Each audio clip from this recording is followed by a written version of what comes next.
ओ भगवते वासुदेवाय नमः। मेरे YouTube चैनल पर आप सभी मित्रों का बहुत बहुत स्वागत है। वट सावित्री व्रत कब है और क्या महत्व है, कौन सी कथा है, इन सब बारे में मैं इस वीडियो में आप लोगों को बताऊंगी। इस वीडियो के अंत तक कृपया बने रहिएगा। ये व्रत जेठ मास की कृष्ण पक्ष की अमावस्या या पूर्णिमा को मनाया जाता है। बहुत जगह अमावस्या को ये व्रत करते हैं और कई ये व्रत पूर्णिमा को भी करते हैं। तो जेठ मास की कृष्ण पक्ष की अमावस्या प्रारंभ तो 18 मई रात 9:42 से हो जाएगा, लेकिन इसका समापन है 19 मई 9:22 रात में। तो क्योंकि उदया तिथि में यह पूरा दिन 19 मई को पड़ रहा है, तो इसीलिए ये उदया तिथि के अनुसार वट सावित्री अमावस्या व्रत 19 मई 2023 दिन शुक्रवार को ही रखा जाएगा।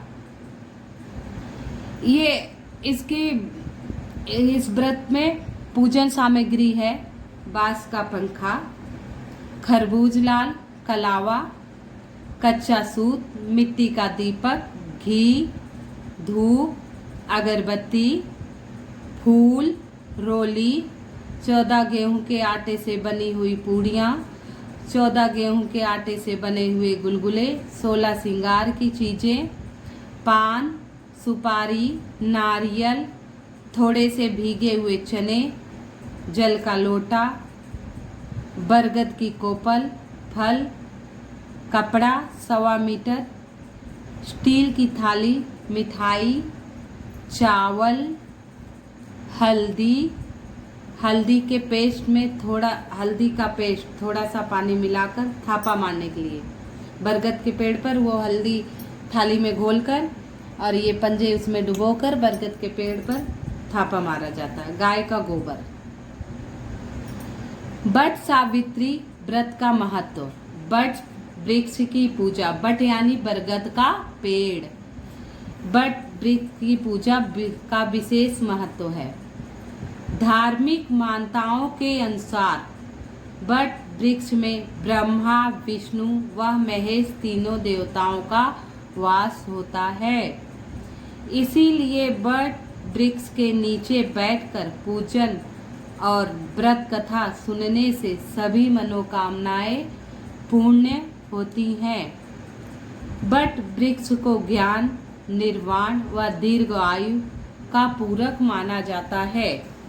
जो सुहागिन स्त्री वट सावित्री व्रत करती हैं और बरगद के वृक्ष की पूजा करती हैं, उसे अखंड सौभाग्य का फल प्राप्त होता है और उसके सारे कष्ट दूर होते हैं।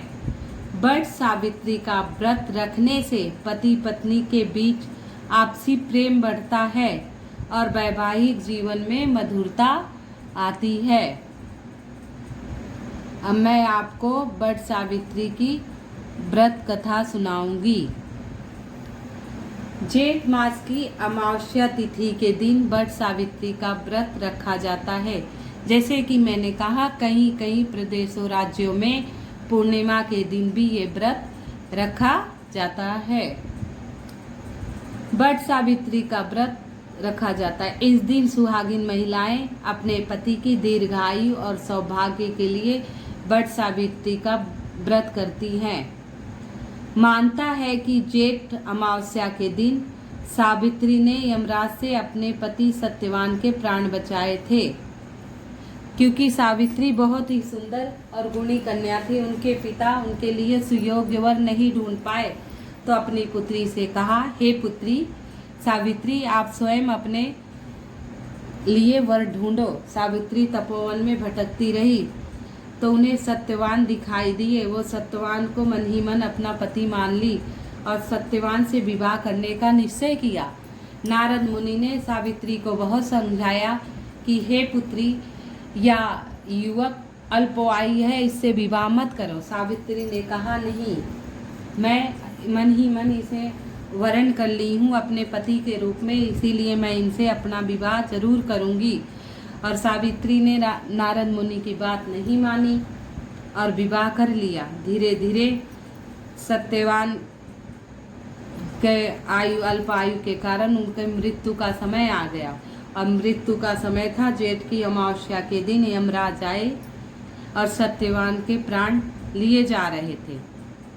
तो सावित्री भी यमराज के पीछे पीछे चल दी। यमराज बोले, हे पुत्री, तेरी अभी आयु बाकी है, तू अपने घर जा। बोली, नहीं, आप मेरे पति को लिए जा रहे हैं, मैं भी इनके साथ चलूंगी। बोले, नहीं। तो बोली, हे पुत्री, आप वरदान मांग ले। पहले तो सावित्री ने राज्य मांगा, फिर पीछे पीछे चलने लगी। बोले, हे पुत्री, आप और वरदान मांग लो। ऐसे ऐसे करते करते उन्होंने कई वरदान दिए, लेकिन सावित्री फिर भी यमराज के पीछे पीछे जाने लगी। फिर बोली, हे यमराज, मुझे पुत्र प्राप्ति का वरदान दीजिए। बिना सोचे समझे यमराज सावित्री से परेशान हो गए थे, क्योंकि काफ़ी वर देने के बाद भी वो यमराज के पीछे पीछे चली जा रही थी। बोले, तथास्तु, हे पुत्री, तेरी मनोकामना पूर्ण होगी। बोली, ठीक है। फिर भी चल रही थी। बोली, हे पुत्री, मैंने अब तुझे पुत्रवती होने का वरदान दे दिया, अब तू मेरे पीछे पीछे क्यों आ रही? बोले, हे प्रभु, आप तो मेरे सुहाग को लिए जा रहे हैं, मेरे पति को लिए जा रहे हैं, मैं पुत्रवती कैसे हो सकती हूँ? यमराज थोड़ी देर हंसे और फिर बोले, हे पुत्री, तूने तो मुझे ठग लिया। तथास्तु, तेरी चतुरता और तेरे पत्नी धर्म को देखकर, पतिव्रता धर्म को देखकर मैं बहुत प्रसन्न हूँ।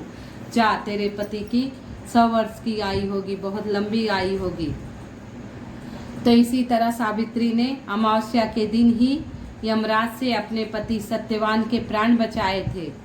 तभी से सुहागिन महिलाएं अपने पति की लंबी आयु के लिए हर साल जेठ अमावस्या के दिन बट सावित्री का व्रत रखती हैं।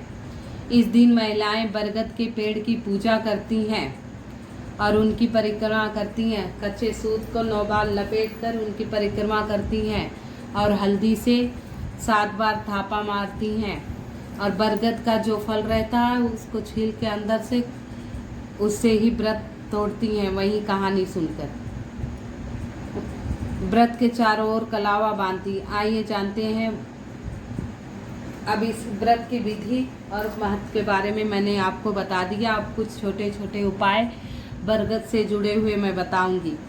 कहते हैं हर अमावस्या को अगर आप बरगद का पूजन कीजिए, अगर बरगद के नीचे शिवलिंग रखा हो, जल अर्पण करके और 51 बार ओम नमः शिवाय का जाप कीजिए और कुंदेश्वर महादेव का ध्यान कीजिए और जो आप मनोकामना हो गए इससे आपकी पूरी होगी।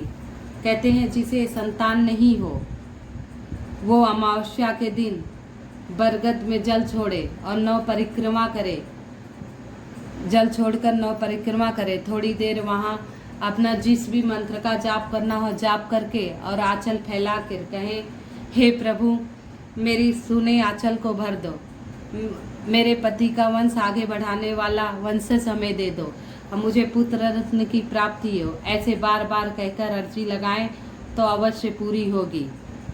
ये छोटे छोटे उपाय हैं जो आप करेंगे, विश्वास मानिए, बहुत ही चमत्कारी उपाय है। कुछ दिनों में ही पुत्र रत्न की प्राप्ति हो जाएगी और सुख समृद्धि शांति से घर भरा रहेगा। ओम नमो भगवते वासुदेवाय नमः। ओम नमो भगवते वासुदेवाय नमः।